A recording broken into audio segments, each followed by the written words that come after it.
So you don't want that in your liver, you don't want it in your kidney, you don't want it in any of your normal tissue if you can help it.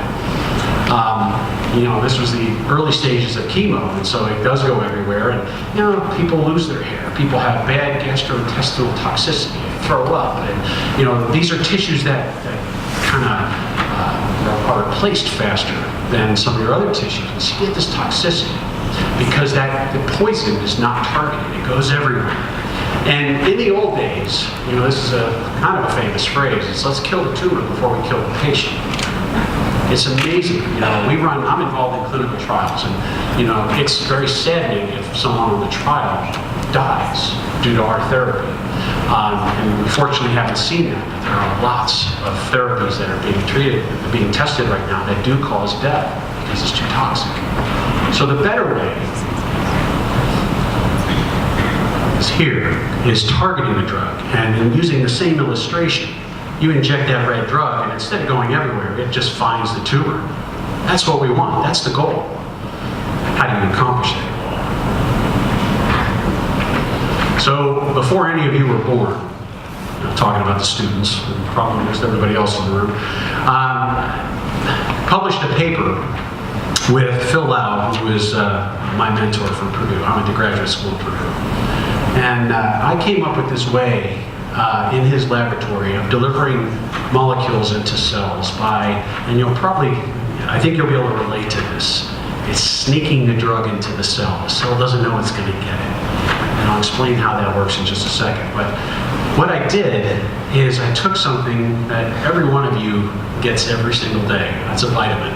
It's called folic acid.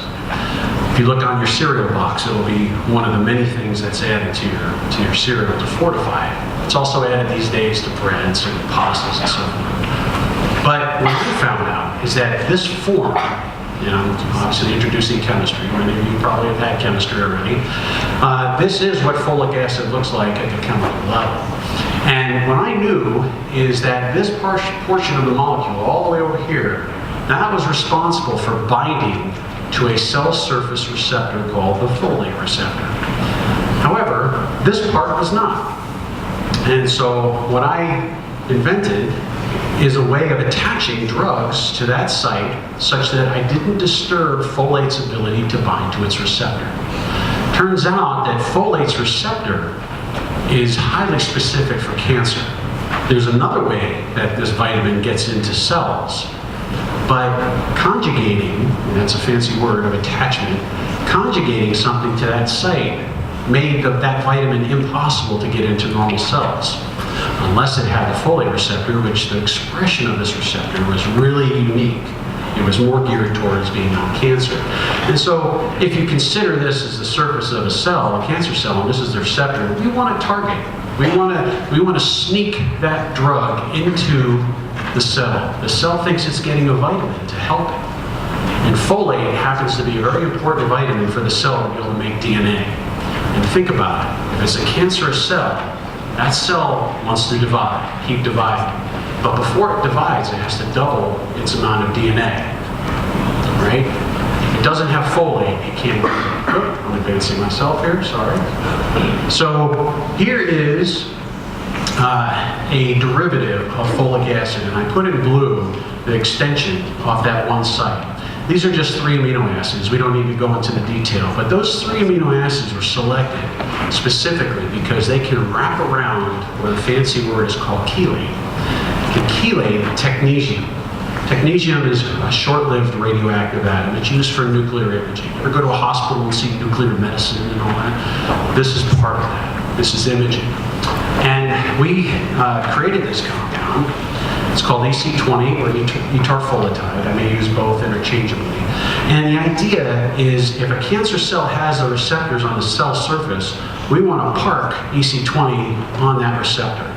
And it binds, just like a key goes into a lock. It's very specific molecular interaction.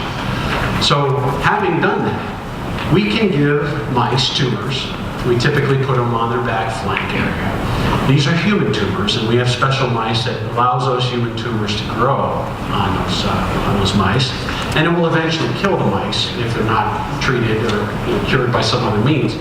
But we test this where we give the mice tumors and then we inject the radioactive form of EC20. And after a period of time, typically a few hours, we will euthanize the animal and measure in their organs how much that compound made it in. And if you look, so this is the percent injected dose per gram of tissue. This is all background levels of radiation, but look at the kidney and look at the tumor. It went to both. Why? Because the tumor has folate receptors. We knew that before we inoculated the animal. But naturally, the kidney does too. When we image this mouse, we can see, we put these two human tumors on their back and they glow. So do the kidneys right here. Why do the kidneys have folate receptors? Well, it's a consequence of natural biology, but the folate receptors there are meant to reabsorb folates and get them back into your bloodstream. That's really the function. But also the kidney is a route of excretion. This was not a big surprise to us, but when you're thinking in terms of targeting the receptor for therapy, targeting cancer, that could be an issue because we could potentially harm the kidney. And we'll come back to that in a little bit. So going back to this image here, right here, where we have the radioactive technetium, we can image patients. And so we will get what's called a SPECT image, single photon emitted computer tomography. And here we have a woman who had metastatic breast cancer and had a lesion on her skull. And anywhere where it's dark is where that radiation has been parked. Right? So we said, they knew that she had a lesion here. What information this told us when we injected this EC20 compound is that lesion, those cancer cells there, have a folate receptor, because if they didn't, we wouldn't see any dark spot. Likewise, this guy who had a pituitary adenoma right smack in the middle of his brain, we lit that up. Okay, there we go. We can also do fancy work with computerized tomography, very sensitive thing. Here is ovarian cancer. Now, I put this up here to show you that if you look at the plane, this axial plane as they're imaging the entire body, this is what you'll see. So this is the internal organs. It's just a slice through the body. But if you look here, if you're not a trained pathologist, you may not know there's cancer. Or if you are trained, you say, this doesn't look normal. There's something going on here in the liver. And actually, this is ovarian cancer, which starts in the abdominal cavity, but then it just spreads everywhere and coats all the organs. And we took a SPECT image looking where the radiation is, the short-lived radioactivity, and look, it coincided with that area that was abnormal. In fact, we could fuse those two images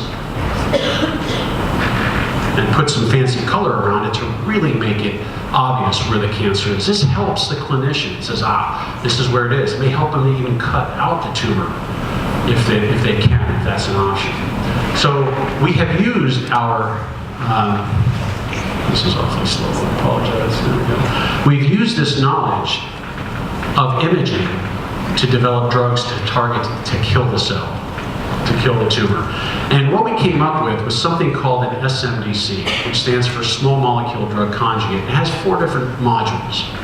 The first is, think of this as folic acid, but it could be something else too to target different tissue.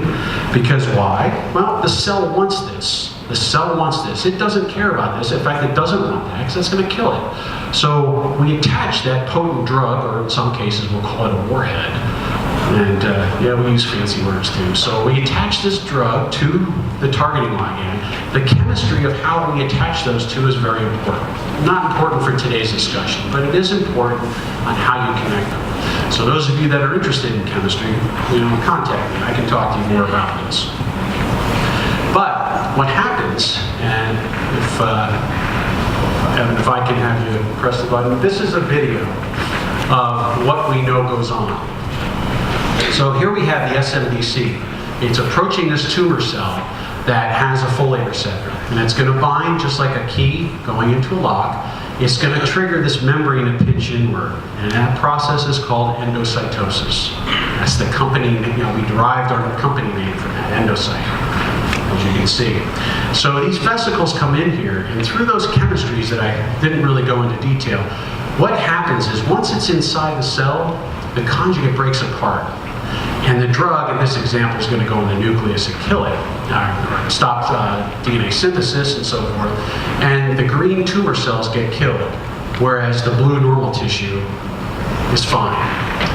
So that's the idea, specifically targeting a drug, masking that drug so it doesn't go into normal cells and hurt the normal cells, but only go to the cancer cell where it can unload the payload and kill it. So, does this look familiar? At least I know the 9th graders saw this again this week. The cell cycle. Who cares? Who cares about the cell cycle? Well, I'm going to give you a reason why. So again, you're in school, you learn about the different phases. Someone talks about a G2M transition. Well, unless you're embedded in the molecular biology and the use of that knowledge to help treat a disease, it probably won't matter. But watch this. We know that during the mitotic phase, which is broken apart into different subphases, this one in particular is called metaphase. I know you took a test on this recently, but just bear with me for a minute, because I want to give you a real-world example. During this process of the cancer cell dividing, its goal is to make 2 daughter cells, right? Here you have all the chromosomes lining up at the equator. We have the nuclear envelope has disappeared. We have the centrioles on each end, which is eventually going to split off into 2 different cells. But before that happens, you have these things coming out of the centrioles that bind to the chromatids, pulls them apart, because we want the same amount of genetic information on each end so that the 2 daughter cells will be the same. These extensions are proteins. It's a protein polymer called microtubules. Well, we know from natural sources, from bacteria, from certain plants,